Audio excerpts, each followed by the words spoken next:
You're watching The Breakfast Club. Morning, everybody. It's DJ NV Angela Yee, Charlamagne the God. We are The Breakfast Club. We got a special guest in the building. The Dream. Yes. What's up, my brother? You've been on the low the past few years, man. Hey, where the hell you been? Man, you know, they don't print out credits anymore, so, you know, ain't nothing I could do about that, you know. So you still producing heavily and writing heavily? Yeah, man. I'm making a little, you know, putting a couple coins together, you know, just enough to pay the rent. You know, it's crazy out here. Yeah, I heard you on the Meek Mill Young Black America record. Yeah. And I was like, damn, I ain't heard from The Dream in a minute. Yeah. I'll be around. I'll be there. He just dropped his single with Fabulous, Summer Body. Yeah. That record's I tough. didn't even hear that one. That record's hard. Okay. Yeah. All right, and we also saw that you have another baby on the way, so congratulations. Ooh. Number 12. Ooh. Go ahead, Dream. How many is that, Dream? You got to get to 20, man. How many you got for real? Like 8, 20, right? Yeah. 8? Damn. Eesh. We got to get to like 20. That's why you're saying you broke. You gotta say you broke. You got 8 kids. I don't think he's ready. Actually, I the know. crazy thing is, I think the kids are the easiest part. It's the grown kids. Really? Yeah, it's the grown-ups that act like children that need stuff. Well, see, I'm early. My daughter's 9, the other one's 2, so I haven't gotten to that. I think he's talking about She's the talking about the mothers. baby mothers. The mothers. Oh, No, not talking about the baby. They talking about the kids when they moms. get older. No, I'm talking about people that are around that are not really considered family, Oh, got you, and they got you, act got like you. your kids because they're Got like, you. "Yo, big dog, I need this. big dog, shout, I need just $5,000 to put down on this Datsun Lord have This mercy. Datsun. Where you live at? in Atlanta." It's too hot down there for condoms or something? Why you What you mean? got 8 kids? Yeah, Damn. hey man, you grow up alone. It's just a thing. It's just like, I'm gonna make sure I'm surround myself by somebody. Go get it right though. Got you. Because He's gonna be 1 out of 8, successful. somebody got to be Yeah, successful. it's one of them got to be successful. Yeah, so you might not, you know, You're you right. gotta go 0 for 2. Yeah, that's a good They investment. could be both on drugs. That's, right. That's and a good it'll be investment. all bad. Yeah. That's a good investment. I'm just saying. Yeah. Now, Dream was also on my Girl 7 Streeters album. Oh, God. One of them gonna help him out when he One older. of them gonna win. You got 8 That's kids. it. One of them gonna do Out of something. 20. I got 5. I thought about the same. One of them gonna do gotta something. Be good. Yeah. I got 5. See, that's what I'm saying. Increase the odds. Keep it going. Keep the legacy going. You're right. I'm just saying. I've seen people in my family went like 0 for 4. I'm like, oh, hey, man. You have a collect call from. Are you 1 out of what?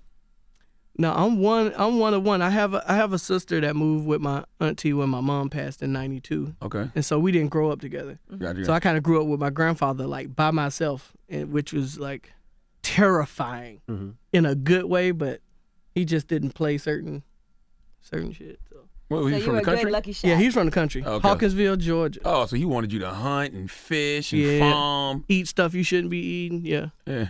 like rabbit, coon, and stuff like that. Rabbit good though. Yeah. He eat rabbit. I He haven't eat had deer. Yeah, I'm from South Carolina, so you know, duh. definitely had some rabbit before. Rabbit good.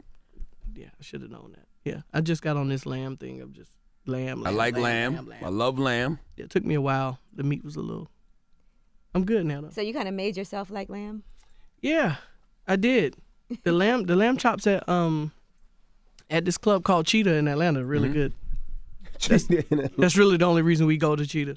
It's for the lamb chops. Just letting everybody know. What made you just want to decide to taste lamb one day? You just fed up with the chicken and the turkey and the fish? And No, I think I've just gone. I think I've going through this life thing of like just try everything once so you don't end up kicking the bucket and without trying it. Stop being so judgmental about stuff because I mean you know where we come from. You know we can judge anything and everything, and so I want to feel like I'm a pretty imaginative person. yeah. So I mean I'm not gonna die from eating it. So once I tried it, it was one of those eye-opening things of I love this. Have you been questioning your mortality lately or something? Like, is there something around you that you see? Yeah. Yeah. A lot. A lot of people have. I wonder why that's going on, yo.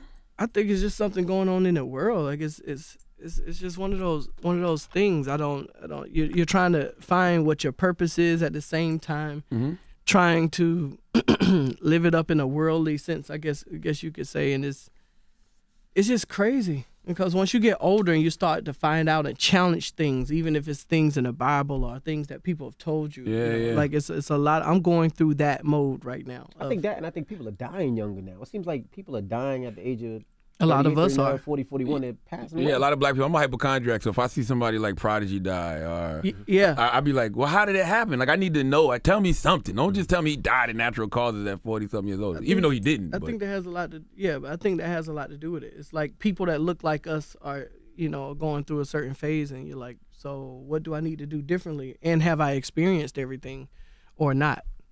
So. I got a homeboy named Mark Manson. He wrote a book called The Subtle Art of Not Giving a Fuck, and he talks about that because he talks about how his homeboy died. Like, he was literally having a conversation with his homeboy. They was at a party, and his homeboy went to go jump off a cliff. Not suicidal. They was all jumping in the lake. Okay. So a bunch of people jumped in, but he actually died. And he said it really made him just appreciate life more because you never know when you're going to go. So enjoy every moment. Like, live every day, not like it's your last, but do meaningful things. Yeah. Like, whatever you did yesterday, if that was your last day on earth, would you repeat it today? Yeah. I guess it's just about not, like, more so living for time, but for moments. Like, it's stringing a lot of good moments together. All right. Yeah. Now, you're on Seven's new album, which I like that song that you did with her. When you work with artists like that, do you hit her up and say, hey, I feel like I want to give you a song? Or it's crazy. We was going through a whole, shout out to Seven, we was going through a whole text thing yesterday, and I was, like, making songs, like, while I was texting her, like, voice notes and sending them back, trying to get a theme to the next thing that she's going to do. Mm-hmm. And, yes, it's a lot of that.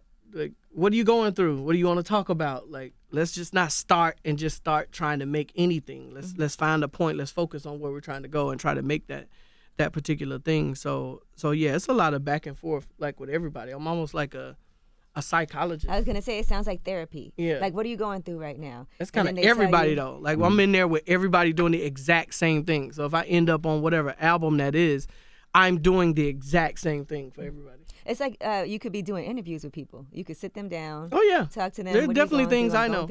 Yeah. Do you prefer to write more or be an artist more? Because we haven't seen you in a while. Yeah.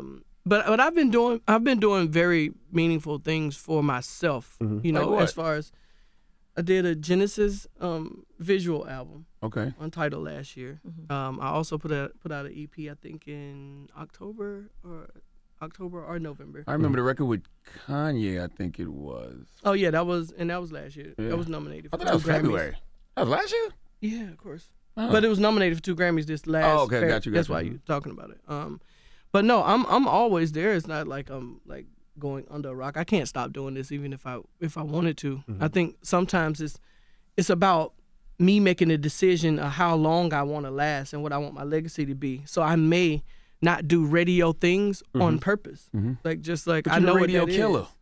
Yeah, you retired that moniker. No, not at all. I haven't retired it at all. I think it's just time for me to pass that down to people also, and I'm trying to invest in younger artists that are, because you got to think about it. It took me there wasn't a clique around me. It wasn't no label. I didn't have any. There wasn't that big guy standing behind me when I came into this. It was just me, and I didn't break till I was 29. Mm-hmm. So, for the last 10 years, I've been doing what I've been doing by myself, in a sense. So what I'm trying to do now is make sure that now I'm the OG in that place and find my Whitney Houston and find, the next Beyonce and the Rihannas and stuff and put those songs on them. So I can make an impact that way because, everybody's life isn't built the same. I wasn't trying to be an artist when I came out. I was just trying to showcase my talent for writing and producing records. That's really all it was about. But you already had the writing and producing credits before you decided to be an artist, though, right? No, see, that it goes away, though, when you can't control it. Break it down for us. Me creating Love Hate gave me a chance to control when my art came out versus me depending on an artist to sing it. Oh, so you might write a record that you know is fancy. Dope. I'm thinking it's dope. I think we all think Fancy is dope. Mm-hmm. And then what if B says, I don't like it, and it doesn't go on the album? You're never going to hear it if I don't sing it. Got you. Now, what if somebody changes the lyrics to a song that you give them somewhat? Does that mean automatically that's like a co-writing credit? Or yeah, well, automatically, yeah. I mean, it is. Does that bother you because you wrote it a certain way and you're like... No, I'm here for the vision of the artist, like whatever that means. I got a lot of people calling me like, "Yo, man, I heard you on Marcy Me. I know that's you. Why you didn't get your your credit or whatever? It wasn't a feature on there." And I'm like, whatever Jay was doing with his album and his vision that he had for it, and also B wasn't they're on as a feature. Like when you're family, I guess you're just family. But the overall Beyonce's idea listed as a feature now. She wasn't when it first came out. She is now. Oh, well, I need to make a phone call. Yeah, she is. You sure? She's positive. She's on Really? Family Feud. Positive. Because I didn't know if that was a sample or not. Positive she's on Family And so Feud. the idea is to do what the artists are trying to create. Like, and I'll give myself up for that every time. But do artists sometimes just do that just so they can get a co-writing credit? Like, I'm gonna just change this. Yeah, I've So they had gotta artists, so they can take change all the full stuff. money? Yeah, they Yeah, get a I've had, percentage? I've found a better way to be more professional about that and just give credit immediately. So that way we don't have this. We're not sacrificing the song, Right. like cause somebody want to put 3 words in it that I'm gonna like go in the bathroom and shoot myself about. By the way, everybody got their credit except for you. No. Frank Ocean, Beyonce, Damian Marley, even Gloria Carter got a feature. Yo, man. Look, it's right there. Oh, stop it, man. Come on, man. Stop. Put No, those let me see track info. Put What's those going little on R&B here? DIs on that damn track list. You're not on there. What's that? Track info. It's right there. It's right Oh, there. my goodness. Where's that at? Oh, I'm on there. I'm on there. Got my Yeah, credits. once you click on the credits. Hey, man, what you want me to do, He's man? on there. What you want? That's what I just said. What's wrong with you, man? That's a tough tune, though. That's a tough record. Thank you, man. But it's interesting, though. You said you became an artist out of necessity. I never realized that. Like, I never thought about the process, but Yeah. that's got to be frustrating, creating all this art, and it's just sitting there, and you know it's good. Yeah. I mean, this doesn't, this part doesn't make it any easier because this is about a different thing than what I am. Like, I'm literally like the housing of what the art is. Like, it takes a lot to get up to do this with you guys, which you guys are great at it. And there's artists that are going to be way greater than I am at coming in here, doing all of these things. Like, I just want to go and paint. Like, I want to paint, put my stuff up in the museum, and then have everybody come and say, "Oh man, that's great." But Dream, I've been telling you for years that you don't have the face for it. I mean, I've been telling you, I've been telling you this. You have for years. My eyes are chinky, but we kind of look alike a little bit. So No, we don't. I'm just like a better version Y'all of do you. look a little like. I'm just a better version of him, right? Like, we was twins, it'd be like he'd be the shorter version that was mad, and so he went and got some muscles to make himself feel better, but he don't really feel better. But he like, dang, how can I be more like Dream? Yeah, Shot's been glowed up. You know what I'm saying? Now, Dream, you were married. This is your 3rd marriage. Yeah. Now, what makes you still want to get married? Because this is number 3. Yeah.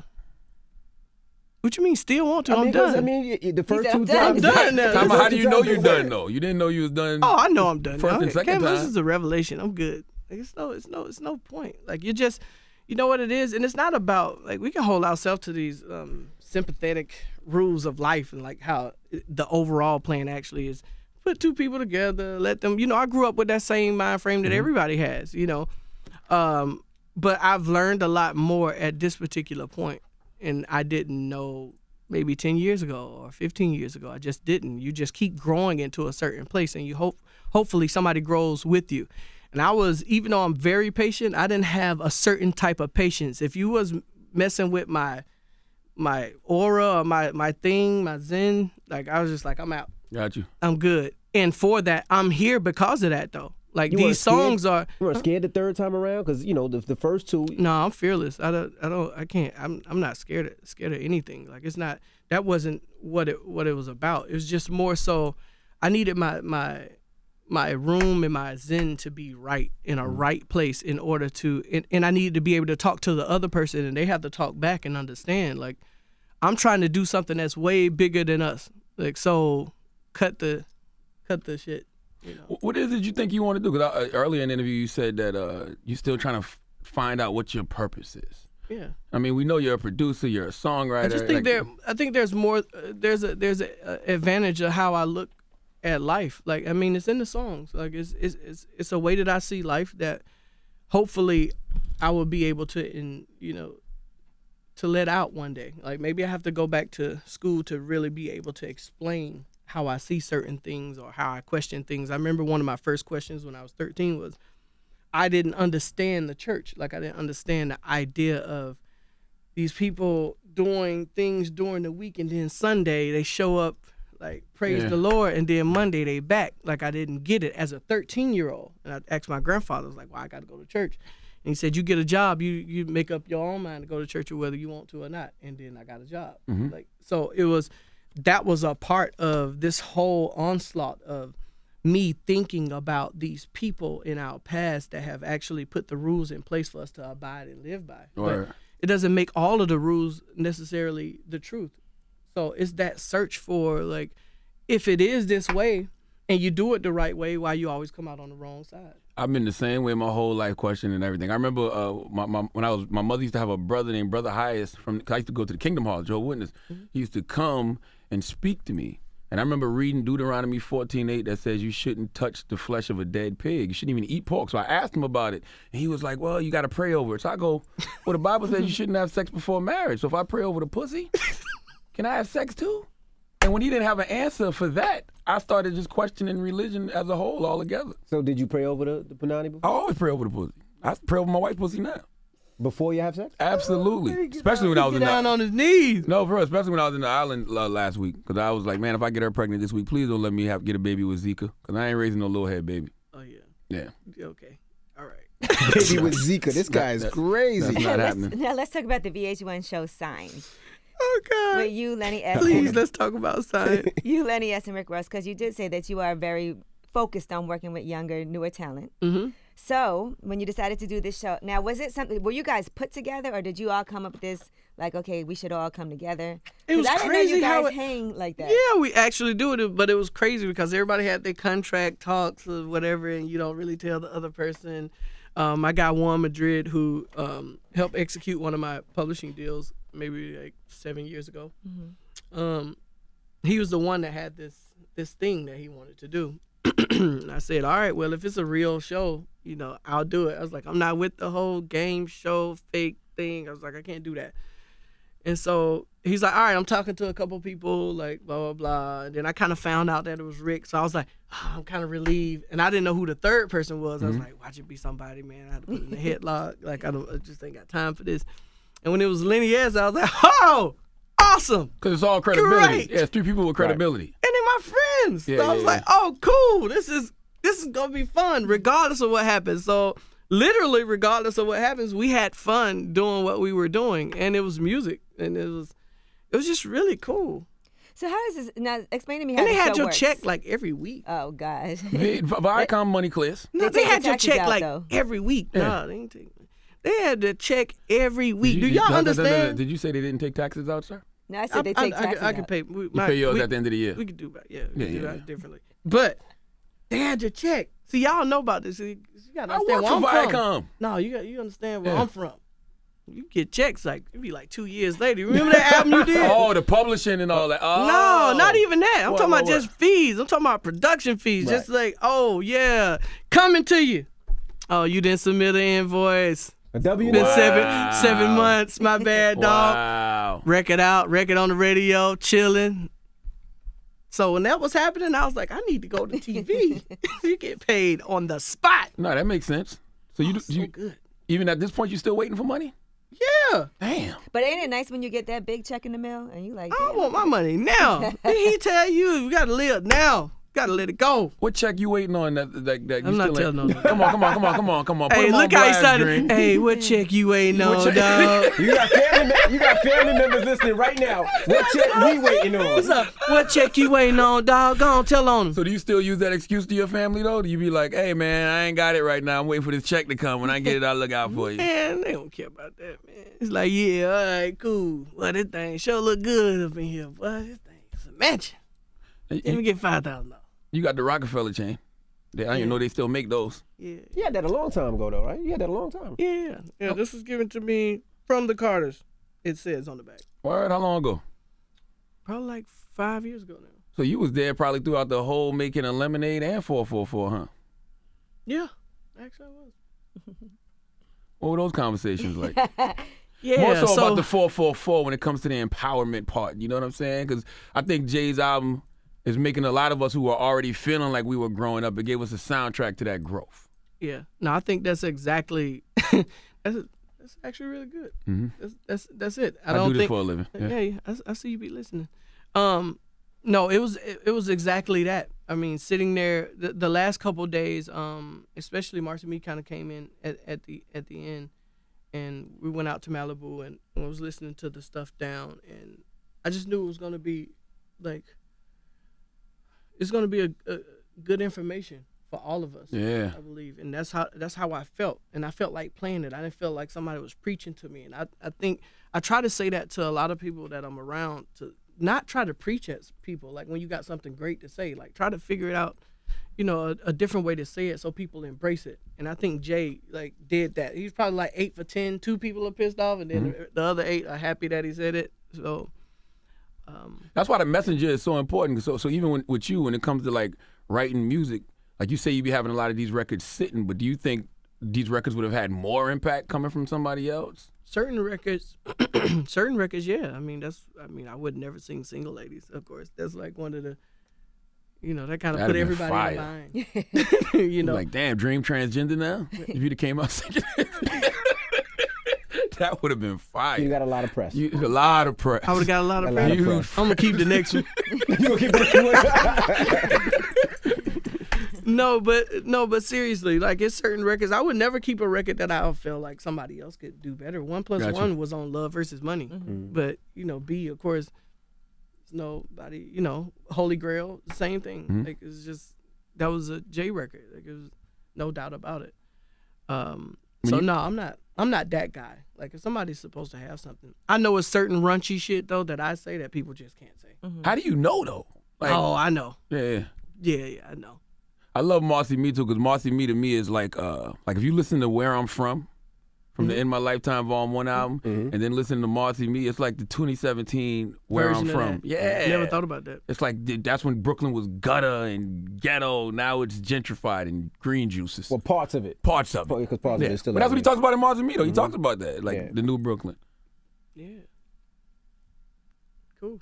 Okay, we'll beat it, man. We've had enough of you already. Signed. So, good. Signed is on Wednesday, 9 p.m. July 26th. July Make sure you go check it out. Make sure you check it out if you want to laugh and watch these kids grow. And you know, we're just doing music on this show, and I'm really happy about it. So I can't wait for people to. Of course, I'm sure they're gonna be like, I don't know what that. I don't think I can watch it though. And the checks come on time. And the checks come on time. There you go. I'm not gonna watch it though. I don't think I can watch it in real time. I'll wake up the next day. Oh, you know, I want to ask you. You know, the industry is like kind of like incestuous. So it's like guys sleep with a lot of the same women. Have you ever slept with any of Usher's girls? No. Okay. Just ask. Was that a herpes joke? I didn't say anything about herpes. I just asked. I don't think it was a joke. I just asked. just wondering. All right. Just a question. All right, awkward. Okay. All right, The Dream, ladies and gentlemen, and it's the Breakfast Club. Good morning.